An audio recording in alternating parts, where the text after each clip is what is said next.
Coming to you live from High Point Raceway, a.k.a. the Country Club of Motocross, as Tim Cotter refers to it in Nenni, Morris, Pennsylvania, as we are set for the 46 High Point National.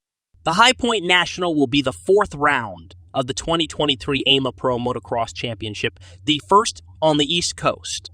After rain on Thursday and Friday, we should be set for clear skies for today's event.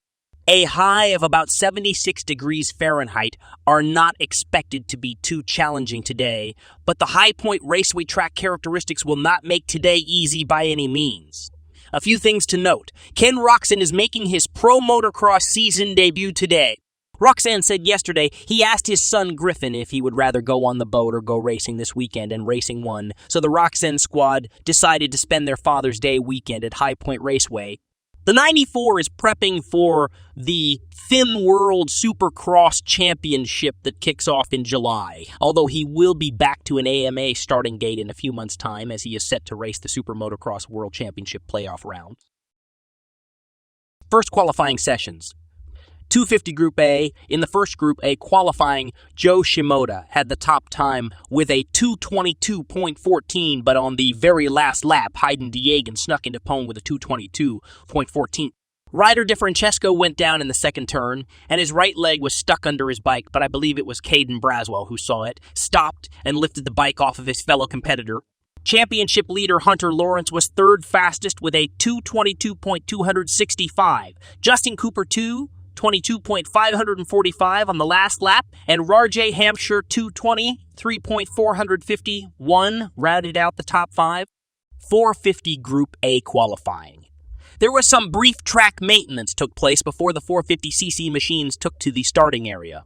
When the 450 Group A got the green flag, it was Adam Cianciarulo and Cooper Webb leading the field around.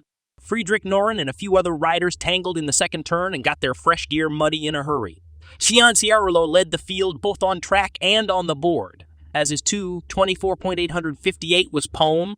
Ken Roczen waited until the field took off before he put down a heater of his own, a great lap that resulted in a 2:21.66 that took over the top time. Garrett Marchbanks, 2, and Dylan Ferrandis, 3, respectively, slid into their spots late in the session, bumping Adam Cianciarulo and Jet Lawrence back to 4th and 5th. I did not get a glimpse of Jet Lawrence until late in the session, and his 2:24.936 was 5th in the session behind it. Combined qualifying session. When the 250 group of riders took to the track, the mud and deep ruts continued to create problems. Derek Kelly and Talon Hawkins both had separate crashes on the section after the mechanics area on the starting straight. Chase Yenser, as well as a handful of other riders, ran into issues in the second turn. As the Suzuki rider's bike came to a halt in the deep right-hand turn, Yenser was tossed forwards over the bars. Somehow keeping his left hand on the grip and somewhat landing on his feet, Yenser got an applause from the nearby crowd. He was slow to get going as his bike was lodged in a deep rut, and he then had to kickstart his machine and get going again. Hunter Lawrence topped the board with a 2:21.734, but it was Deegan's time from the first qualifying session stood as the top time of the day.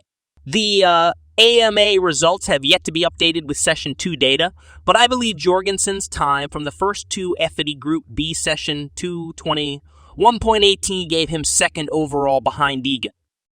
450 Group of Jet Lawrence topped the board with a 2:23.675, but it was Roczen's 2:20.1.66 from the first session that gave the 90 for the top qualifying spot on the day. Jet Lawrence's time gives him the second overall qualifying spot on the day. Jet Lawrence's time gives him the second overall qualifying spot.